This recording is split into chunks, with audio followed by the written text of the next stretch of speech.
सरस्वते विद्महे ब्रह्मपुत्रे धीमहि तन्नो देवी प्रचोदयात्। आज मैं सरस्वती गायत्री की प्रार्थना की। आइए जानते हैं कि सरस्वती बसंत ऋतु। तो बसंत ऋतु जो है वो ऋतुओं का राजा है। मतलब हमारे भारतीय संस्कृति में 6 ऋतु हैं और उस ऋतु में सबसे उत्तम ऋतु जो है वो बसंत ऋतु है।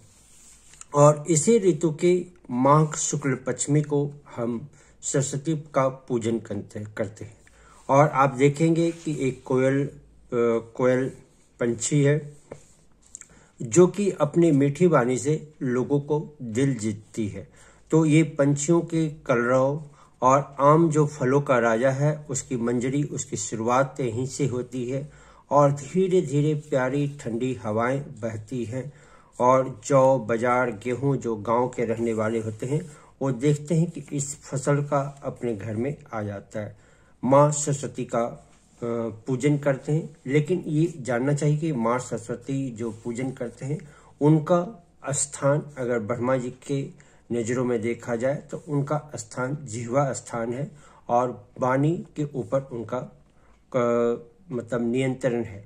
इसी वाणी से आप संगीत गाते हैं, मंत्र का पूजन करते हैं, मंत्र बोलते हैं, ओम का उच्चारण करते हैं और समाज में एक दूसरे को जो संदेश और विचार क्रांति करते हैं वो आपकी वाणी ही उसका आधार है। आप जो है भाव की अभिव्यक्ति विचार के माध्यम से करते हैं तो वाणी की जरूरत होती है। ऋषियों की 4 वाणी होती है, बैखरी, परा, मध्यमा, पश्चंती। ये मेरे पिछले वीडियो में है। आप ये वीडियो में देखेंगे 4 तरह की वाणी तो आपको समझ में आएगी। ऋषि मनीषी वशीकरण कला जो है इसी वाणी के अंदर जो है जानते थे और ऋषि जो है मनीषी बनते थे, इसी वाणी को शुद्ध करते थे। और देखिए मंत्र शक्ति की बात कर रहे हैं, संगीत की बात कर रही हैं आप, जो विचार समाज में सहयोग की बात करते हैं, मित्रता की बात करते हैं, शत्रुता की बात करते हैं, तो ये वाणी का प्रयोग होता है। और जीव जो है हमारा 2 चीज़ों के लिए जाना जाता है, एक वाणी के लिए जाना जाता है, एक भोजन के लिए जाना जाता है। तो दोनों में जब एक इंद्रियां 2 तरह की काम करती हैं तो उस काम में आपको बहुत ध्यान देने की जरूरत है। जो इंद्रियों के 2 काम है तो आप देखेंगे कि जीव के 2 काम है, वो एक वाणी का काम है, एक भोजन का काम है। तो दोनों जगह में वो रखेंगे, ध्यान रखेंगे तो बहुत ज़्यादा आपको फायदा होगा और आप अपने समाज की सेवा कर पाए। तो आप देख रहे हैं कि माँ सरस्वती की भी पूजन हम करते हैं। तो आप देखेंगे कि जो अगर सरस्वती की आराधना नहीं करते उनके तर्क विवाद इस कदर बदल जाते हैं कि वहाँ पर लड़ाई भी हो जाता है। सरस्वती को और रामायण की एक पात्र जो थे उनमें बहुत गहरा संबंध है कि एक बार कुंभकर्ण जो थे वो ब्रह्मा जी को तपस्या से खुश कर लिए और उन्होंने मांग बैठा इंद्रासन।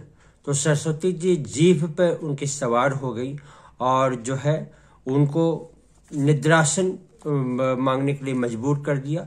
तो शिव सरस्वती की इतनी बड़ी आराधना है कि जो आप वाणी बोलते हैं उसका प्रभाव आपके स्वयं के ऊपर पड़ता है और साथ ही दूसरों के ऊपर पड़ता है। तो स्वयं के परिवर्तन और समाज के परिवर्तन और राष्ट्र के परिवर्तन के लिए भी माँ सरस्वती की बहुत जरूरत है। तो इस रूप को याद रखेंगे और जब इसी रूप का गलत उपयोग करते हैं तो क्रोधाग्नि बड़ आग्नि हो जाता है। आप देखेंगे जो जीव पे जब सरस्वती सवार होती है और उनका आपका जो है साप पड़ता है, चाहे उनकी जो है कृपा आपके ऊपर नहीं रहती तो आपकी बोली में जो है तेजी आती है, आपकी बोली में मीठापन खो जाता है। जैसे हम बोले कि इस मौसम में कोयल भी आपके काम करते हैं। तो ये सारी चीज़ें हैं और वेद को आप पढ़ते हैं तो सबसे ज़्यादा महत्वपूर्ण चीज़ सीखेंगे। देखिए इनके वस्त्रों को देखिए, सरस्वती जी के वस्त्रों को देखेंगे तो सफ़ेद वस्त्र है। तो सफ़ेद वस्त्र हमें ये सिखाने की कोशिश करते हैं कि हमें हर परिस्थिति में शांत और सहज रहना है। साथ ही साथ देखेंगे कि यहाँ सफ़ेद कमल है जिसे ब्रह्म कमल के रूप में भी जानते हैं, ब्रह्मा जी के साथ, इनके निर्माण के साथ इनका बहुत ज़बरदस्त संबंध है। आप निर्माण जब करते हैं तो अपनी वाणी का, आप संगीत की तरह से लयबद्धता का, ये सब का ध्यान रखना पड़ेगा आपको। और साथ ही साथ में देखेंगे कि एक हाथ में इनके जो है, आप देखेंगे कि एक हाथ में आप यहाँ पर देखिए, एक हाथ में इनके जो है वेद है। तो वेद हमें ये याद करते हैं कि कार्य करते समय हमेशा धर्म को कभी नहीं भूलना चाहिए, आपके अपने कर्तव्य को नहीं भूलने चाहिए। तो धर्म को नहीं भूलेंगे, वेद की शिक्षाओं को नहीं भूलेंगे तो आपका जीवन उन्नति में जाएगा। साथ ही साथ देखिए, एक हाथ में जो है माला है, तो माला आप मंत्र जप करते हैं, एकाग्रता करते हैं, ध्यान करते हैं। तो आप गायत्री का भी जब ध्यान करते हैं तो सूर्य का आप ध्यान करते हैं। उसी तरह ध्यान जो है आपको करने से एकाग्रता बढ़ेगी, आपकी काम करने की शक्ति बढ़ेगी और आपके साक्षात्कार होंगे। जो हम लोग भी इतनी सारी बात की, वो ध्यान मंत्र जब जो माला पर किए थे, उसके प्रभाव आज नजर आते हैं कि ये सब बात हम लोग को सीखने का मौका मिल पाया। और देखेंगे कि दो हाथों में ये बीना है, आप देखिए दो हाथों में, एक हाथ यहाँ पर है और एक हाथ है बीना है। तो आपको घर परिवार और समाज में मीठी वाणी बोलनी है।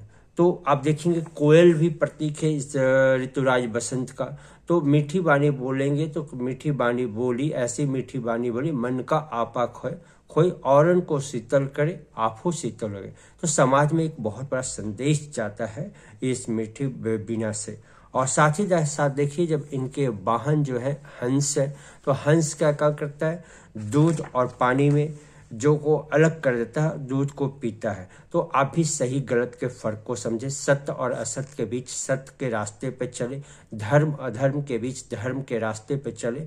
तो ये हंस बहुत चीज है। और संतों महात्माओं की उपाधि जब होती है, जब संत महात्मा एक परमहंस की उपाधि होती है, परमहंस के एक मंत्र होते हैं, ओम परमहंसाय विद्महे महाहंसाय धीमहि तन्नो हंस प्रचोदयात्। तो ये सरस्वती की विवेचना आपको कैसी लगी? अगर ये विवेचना अच्छी लगती है तो आप समाज को संदेश दें, विद्यार्थियों को संदेश दें, राष्ट्र को संदेश दें, ताकि हम अपनी सेवा को आगे बढ़ाते रहें।